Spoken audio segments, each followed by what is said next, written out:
हरे कृष्णा कृष्णा कृष्णा हरे हरे, हरे राम राम राम हरे। आज मैं ऋग्वेद का एक श्लोक प्रस्तुत कर रहा हूँ जिसका शीर्षक है मनुष्यता की पहचान। आदिवासो आदित्य श्यामा पूर्ववर्त वस्यो मर्तपत्रा शनय मित्र वरुण संतो भवेद धावा पृथ्वी भवंता। मनुष्य को चाहिए कि हमेशा वो अच्छे लोगों के विद्वानों के संपर्क में रहे, भक्तों के संपर्क में रहे और उनके साथ वास करे। सत्य में सत्य का विवेक भाव जागृत रखे, जैसे सूर्य और चंद्रमा बिना किसी सूर्य और पृथ्वी के समान परोपकारी बने और प्राण के उद्यान के समान कल्याण करने वाला व्यक्ति ही महान कहलाने का अधिकारी होता है। मानव शरीर की क्रियाकलाप विचित्र हैं। मनुष्य मन में जो चिंतन करता है उसी को वाणी में व्यक्त करता है, और जो वाणी से कहता है उसे शरीर से करता है, और जो शरीर से करता है उसी के फल को प्राप्त करता है। यदि मनुष्य अच्छे काम करेगा तो अच्छे फल, और यदि अच्छा चाहता है तो अच्छा काम करेगा तो अच्छे फल, तो अच्छे कर्म करे। यदि अच्छा कर्म करना चाहता है तो उसके वाणी अपने शब्दों के उच्चारण पर नियंत्रण रखना होगा। यदि वह चाहता है कि उसकी वाणी अच्छे शब्द ही निकाले तो अपने मानसिक चिंतन को सुधारे, अपनी मानसिक प्रवृत्तियों का परिष्कार करे, अपनी मानसिक धारणा को ऊंचा उठाए। मनुष्य के शरीर को नियंत्रण की चिंता नहीं करनी चाहिए। शरीर का नियंत्रण वाणी के नियंत्रण पर आधारित है, और वाणी का नियंत्रण मानसिक नियंत्रण पर आधारित है। मन में जैसा चिंतन चाहता है वैसा ही वाणी और शरीर करते हैं। अतः हमें उन मानसिक वृत्तियों का निर्धारित कर लेना चाहिए जिससे मनुष्यता को परखा जा सके। सारी नैतिकता एक शब्द मनुष्यता के अंतर्गत आती है। नैतिकता की परिविधि बहुत विस्तृत है। अतः मनुष्यता को धारण करने के लिए हमें अपनी मानसिक प्रवृत्तियों को, जो प्रवृत्तियाँ हैं उनका परिष्कार करना पड़ेगा।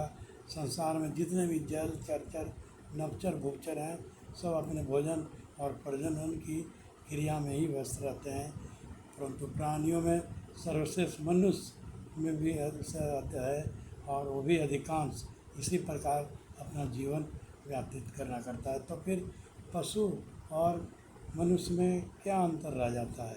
ये पशु प्रतियाँ सब केवल अशिक्षित में नहीं, अच्छे पढ़े लिखे लोगों में होता है, जो कुसंगति के प्रभाव में जिनकी दिनचर्या अमंगल कार्यों में रहती है, जिनकी प्रवृत्ति दूषित रहती है, तो उनमें भी आता है। तो इस तरह से देखते हैं कि सब समाज में भी बहुत से लोग दुर्व्यसनी हैं। सत्य सत्य का उचित और उसका मर्यादा और संयम का कोई ध्यान नहीं रखता। हमें इस पर ध्यान रखना पड़ेगा। हमें अपने इंद्रियों सुख का प्रतिज्ञा करके लोभ लालच की पूर्ति के लिए, और तो हमारा क्या होती है, हमारी महत्वाकांक्षा रहती पुत्र सेना विदेशना और लोकेशना।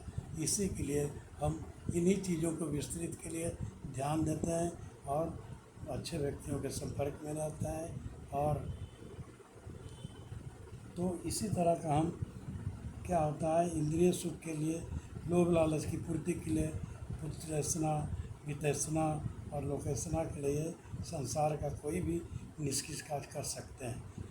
पाप की उन्हें भय नहीं होता। ईश्वर प्रदत्त कर्मफल की व्यवस्था का विश्वास नहीं, मानसिक चिंतन पर किसी प्रकार का नियंत्रण नहीं। फिर जीवन में सुख शांति का वातावरण कैसे बनेगा? हमेशा अशांति व्याप्त रहेगी। सुखी जीवन की कल्पना ही नहीं कर सकते। हमें चाहिए कि हमें सदैव ज्ञानी व्यक्तियों के साथ में संगति करनी चाहिए, और उनके संपर्क में रह के अपने विवेक और बुद्धि को विस्तृत करना चाहिए। जिस प्रकार सूर्य और पृथ्वी हर समय प्राणी मात्र के कल्याण के लिए कार्यरत हैं, इसी तरह समय भी चाहिए कि हमें सब प्राणियों पर बिना भेदभाव के और स्वार्थहीनता के कारण सबकी सेवा करना चाहिए। इसमें